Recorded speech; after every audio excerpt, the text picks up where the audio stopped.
Hello, and welcome to episode 12 of A Fit and Able Life. This week we were talking with Kevan Hester of School of Rock. Now, School of Rock is a national organization that actually trains and teaches music to tens of thousands of kids, and we're very fortunate to have a local branch right here in Cary.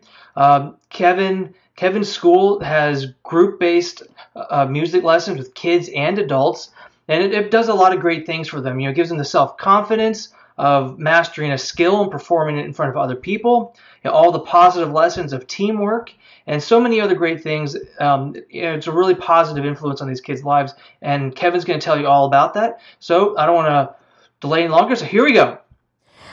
Hi, Kevan. Thank you for having us here today. You're on one of the Fit and Able podcasts, as you know. Can you just introduce yourself and tell us a little bit about what you do and how you got here? Sure. So my name is Kevan Hester, and I opened up the School of Rock in Cary in March of last year. So we've been here almost a year. Do you want me to tell you the original story of how I opened up School of Rock? Yeah, Would you want to go way back? Yeah, let's go. Okay. All right. So if we go way back, my 7-year-old son asked me for guitar lessons. So I did the usual thing. I signed him up for guitar lessons, typical one-on-one lessons, which, by the way, is something you should never do with a 7-year-old, unless they're uniquely talented or that musical instrument is their life. Right. 99% of the kids who start an instrument that young just get bored of it and give up, frankly. And so any instrument or guitar? Generally, any instrument. Okay. Unless their parents are just strictly forcing them to do it. Honestly, kids that are that young don't really have a concept of all the different instruments out there. Right. They all know piano or they know guitar, they know drums, and so they think, oh, I want to play guitar, I want to play drums or piano, but that isn't, there's so many instruments. Music is such a wide world. So anyway, I signed up my kid for guitar because one day he said, I want to play guitar. So I signed him up for guitar lessons. He took it for about a month. He got bored, and that was that. The guitar started sitting in the corner, and I thought, this is no good. So I looked around for some kind of a fun way that he could learn guitar, and I stumbled upon the School of Rock. And they said, well, we have this amazing program where we teach kids in a band setting, in a group setting, and we have group settings for 7-year-olds, 5-year-olds, 4-year-olds. I said, well, this sounds cool. I'll look into this. And they said, well, don't take our word for it. Come up to the Summerfest up in Milwaukee, which is the world's largest outdoor music festival, and the School of Rock kids play there every year. And I thought, well, that's pretty interesting. So I went up there and I saw it. They are amazing. The kids were amazing, and I thought, I want to be a part of this. And I definitely want my kid to be a part of this. And there's no other School of Rocks. There's only one in North Carolina, which is in Charlotte. And I thought, well, that's 2 hours is a pretty long commute for music lessons.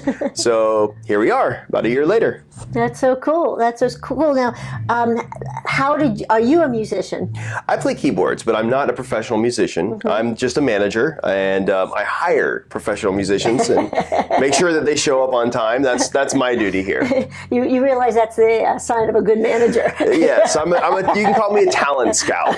That's what you can call me. I'm a talent scout. That's very good. Well, given that you've set this up now, what is your general mission of School of Rock? What is the actual mission? To make good musicians, and also, but literally, our tagline is teaching the world to rock on stage and in life. And so what that means is we don't just teach music. We actually sit down with our students, like today, typically at the end of each rehearsal, we'll sit down with all the students. We have a group of students of about 20 right now, and we kind of teach them a lesson based on what we've seen in the rehearsals. And it's not always about the music. It can be about something musical, but it can also be about, how to, behave around each other, how to treat the equipment, about practicing harder, about, diligence and discipline. It can be all sorts of things. So it's life lessons is what we do here. Well, I really like that because all of those life lessons are the same life lessons we like to attach to team sports and athletics. Right. Exactly. And so if you have a child that is not as interested in sports, but they have an artistic inclination, they're getting the exact same life lessons. Exactly. And so that's excellent. It's all about teamwork. And that's why, again, the School of Rock, they focus on the band lessons. Because if you take an individual lesson, sure, if you go home and you practice, you'll get better at your instrument, but you're not going to learn, you're missing out on the most important fundamental aspect of being in a band, which is the group. Right. And being, the dynamic, as we call the group dynamic, which is the same thing with sports, the team dynamic. And so, basically, yes, we are a team sport, if you want to look at it like that. Well, that's very cool. I like that. Well, what kind of instruments do you provide? Do you provide the instruments for the kids, or do they bring their own in? And what's the scope of those instruments? It depends on the age. So, like I was saying, for the younger kids, like the 5 to 7-year-olds, they say, I want to play guitar, but they don't really mean it. That's because that's the only instrument they know. They've never heard of a bass guitar. They may not be familiar with keys, or they think they can't sing, at that age. They don't want to sing because it sounds, they think it sounds silly. And so what we do for the younger kids is we provide the instruments, and then every class they come in and they get to try different instruments. So you might have a son or a grandson that says, I want to play guitar.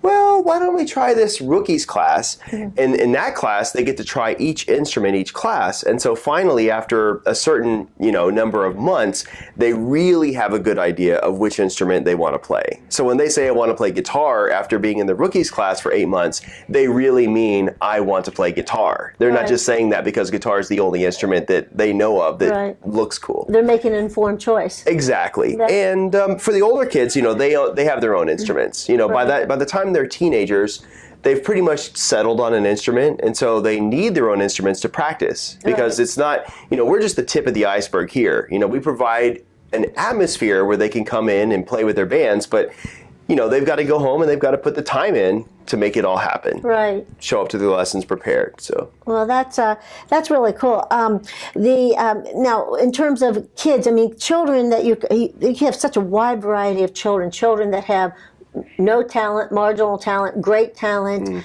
Do you put them at levels in the classroom, in your bands when you do the instruction? So you size them up and...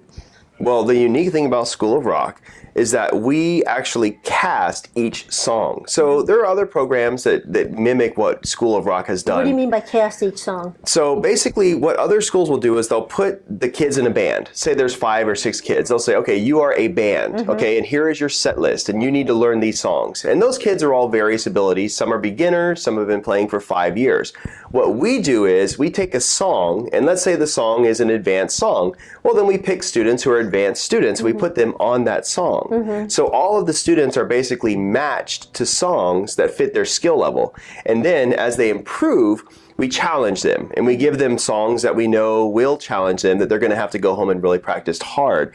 So we actually fit the students to their song. We call that casting. So it's just like a play, essentially. So do they actually have a personal aspiration to get to another song based on their skill level? Well, it depends on the student. Ideally, what we do is we have a show season that's 4 months. And each student within that 4 months should be able to learn 5 or 6 songs. Beginners might not learn so many, and advanced students might learn more. So what we do is once the students have mastered a certain number of songs, we give them more. So we don't just give them 5 songs and say, learn these songs. We work on 2 songs until they have mastered those songs, and then we give them another 2 songs, and then they'll master those songs. So ideally, again, in a 4-month period, all of our students will have mastered 5 or 6 songs. But again, the beginners, maybe not so much, and the advanced students, maybe more. That's very cool. Do you notice that, given that you're giving them an outlet, do you notice how it affects the kids' self-esteem as they go through the process of learning new skills? Absolutely. And working well with a group? What do you notice in the difference of the dynamics and behaviors of your students? Well, it's almost a cliche to say, but it's 100% true. We have seen so many kids come here who wouldn't even say hello to us when they walked in the door. Literally, hey, how's it going? And they hide behind mom and dad. And these are kids who aren't necessarily young. Some of these kids might be 11, 12 years old, and they're still very shy. But you put them up on stage, and they do a good job up on stage, and you see them start to come out of their shells. Absolutely. It's 100% true with music. Of all the pursuits, even more so than, say, sports. Because with sports, you don't have to necessarily vocalize a lot. Literally, we have students who are vocalists. They have to. They have to get up there and sing, and they have to, on stage, they have to have a stage presence. And so we teach them those things. We teach them how to be confident, essentially. And so, yeah, it shows up in their daily life. Yeah, and do you hear from the parents how it's affected them at school and in church or wherever else they might be interacting with folks? Absolutely. You can see on our website, our parents respond to questionnaires that we send out, and they give us their honest opinions about what they think of the school, and they talk about how it's changed their kids' lives. And in fact, we're a pretty new school. We've only been around for less than a year. Some of the schools have been around since, late 1990s, early 2000s. Those schools, you'll hear parents say, your school literally saved my child's life. They'll have kids who were maybe suicidal, or they'll have kids who are complete outcasts or misfits, but they found a home here. And so that's what I'm hoping to have, those kind of stories. And I do believe that I've started to see some of those stories here. So. Well, that's truly life altering. Absolutely. Absolutely. So your target population then is, as you said earlier, that you do have adults in the School of Rock. But what is your target population? If you were going to be doing one ad, are you shooting for the school age students? Most of our students are school age. So basically between 8 and 18. The majority of our students are between the ages of 8 and 18. But we do offer, again, to 5 to 7-year-olds, which is the rookies class. Those are the ones who are learning what they want to play. And then we have adults. We have adults who came rockers. in here. Exactly, rookie rockers. And then the adults who came in and they said, where was this place when I was a kid? Right. Which is what I said when I found this place. Where was this place when I was in high school, sitting in my room with the TV on, playing the keyboards and mimicking what I saw on the TV. There was nothing like this until it opened back in 1998. Right. So the adults are a big portion of our program nationwide. For us, we have an adult band right now, and they're fantastic. They're really doing amazing things. You can see them on YouTube. We have a YouTube page, and you can see some of the concert footage, and they've been a band since October, and already they're doing amazing things. And you provide them practice space here, or and so do you monitor their practice and give them advice, or? We do. All the practices, everything that the students do here is monitored. That way the teachers can always give them feedback about what they're doing, right and wrong. So. Well, in general, then, what do you perceive? I know you've stated what the impact is on the individual child. How do you see that rippling out and having an effect on the community then? Well, you hope that these kids, again, the lessons that they learn here about basically how to behave as decent human beings. I mean, that's really what we're trying to teach them. It's about discipline. It's about respecting. It's really a lot about respect. It's about respecting your bandmates. It's about respecting, the equipment. Right. So it's respecting your environment. So you really hope that the kids walk out of here and they have more respect, ideally for their parents, their teachers, their friends, the people that they have to work with, because a lot of them have jobs when they're teenagers. So ideally respect and discipline, because you can't play an instrument without discipline. You have to practice.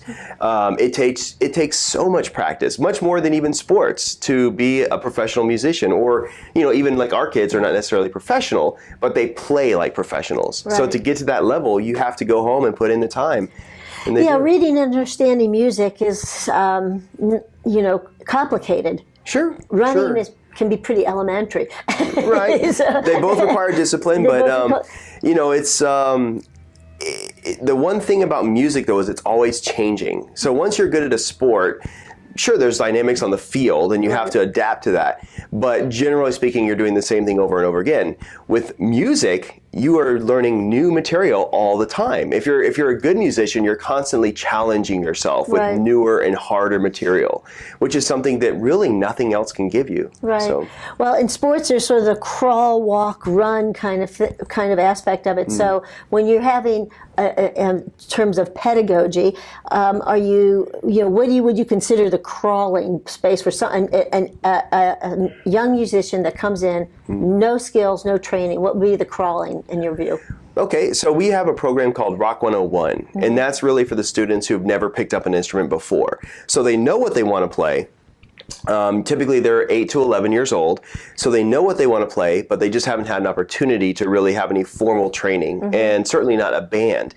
And so we do the same thing with the 8 to 11 year olds that we do the 12 to 18 and the adults, and that is we put them in a band, and they can have no skills whatsoever, but within 2 months they'll be up on stage playing. So every 2 months we have a concert, regardless of which program they're in.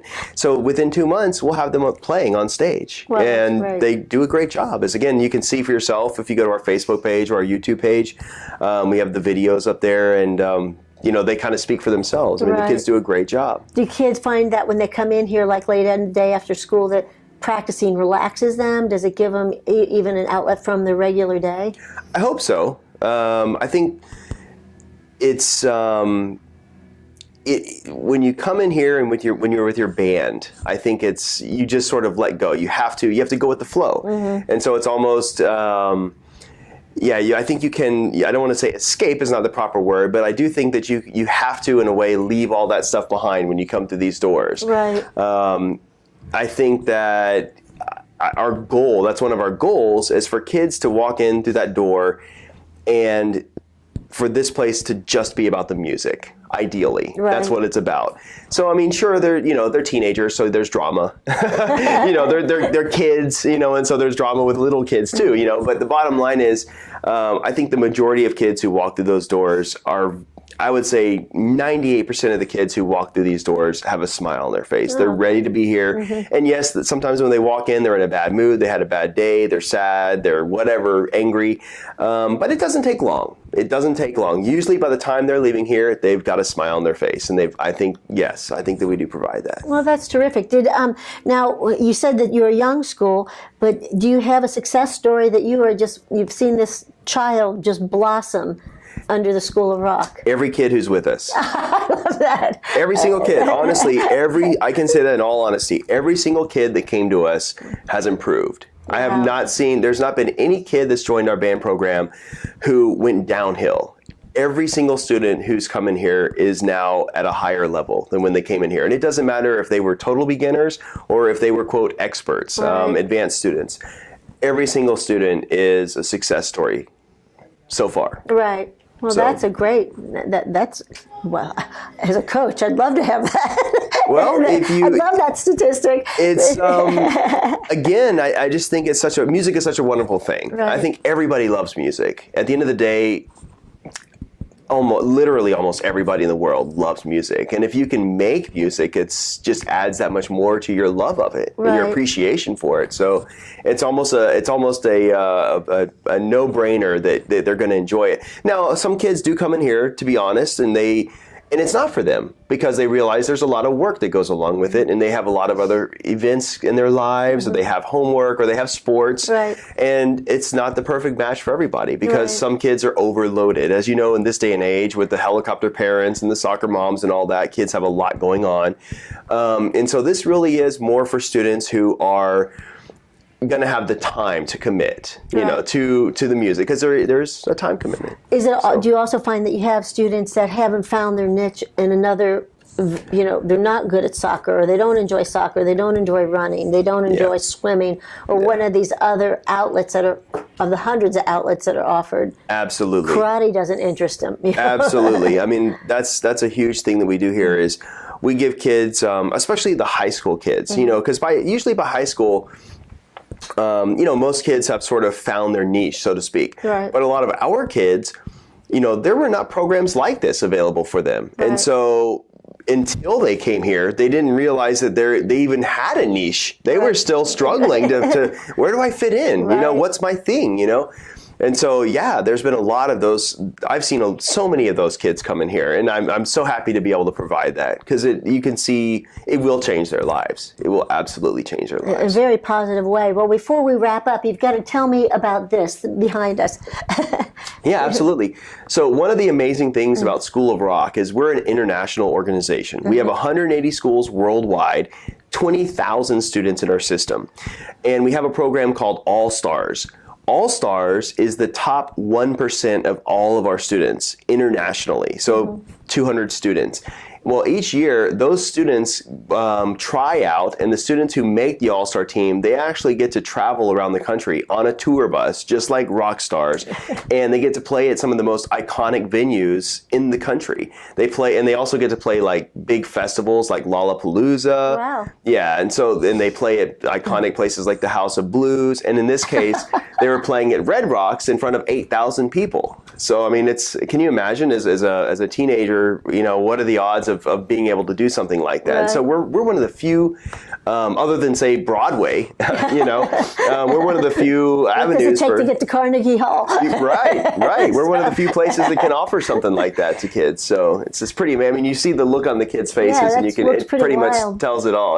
Well, what advice would you have for parents that are looking for something different for their child? Because especially for a child that just doesn't seem to have found their place on one of these other activities that are available to kids. I would say give it a try. I mean, there's nothing to lose. If you still feel like your son or daughter hasn't really found their niche yet, music may be the outlet that you need, that you're looking for. You know, a lot of parents, they just automatically think, okay, my kid needs to be in sports because every kid is in sports. Or, you know, that's the, you know, typical mentality. And so I would say to parents who feel like, well, I don't really see my kid enjoying sports that much or other activities, give music a try. Because again, we can take a student who's never picked up an instrument before, and within 2 months, we'll have them on stage playing rock and roll music. Well, you know, with Fit and Able, of course, we're an athletic company, but we also understand that being fit and able also means being happy and whole. And it seems like music can really provide that for anybody, but especially for a child. Absolutely. It can add so much to a child's life. So real quickly, what is your website on YouTube where people can go listen to the music made? We're at cary.schoolofrock.com. And if you go to YouTube, just look up School of Rock Cary. And if you go to my Facebook page, just look up same thing, School of Rock Cary. And you can see for yourself. Look at the pictures, look at the videos, look at the faces on these kids, and listen to the music that they're making, and I think it kind of speaks for itself. It's a good time. Definitely. I've heard them. Definitely. It's a good time. Thank you, Kevin, for your time. Thank you for having me. I appreciate it. Yeah, it's been fun. Well, I hope you enjoyed that, and I'm glad that we've got a perspective or an interview from someone who's outside the health and fitness and sporting arena. You know, there's no one path to having a great life. You know, we've talked with coaches, athletes. You know, sports do many great things for people, but you know, whether it's sports, art, music, anything, it's whatever the activity that provides you those positive affirmations that show you the value provide to those around you. You know, those are the things that build a good life. And I think Kevin really told us what music can do for people. And it's not just rock and roll, whether it's classical or jazz or whatever. The whole field of music is an amazing thing for so many people. Just want to remind you that if you like these episodes, please subscribe to our channel on iTunes or our YouTube channel if you like the videos. And please sign up for the email newsletter so you get all these episodes straight to your inbox. Again, thank you for tuning in to listen to Kevin and Elisa talk about the power of rock. And we look forward to seeing you next week.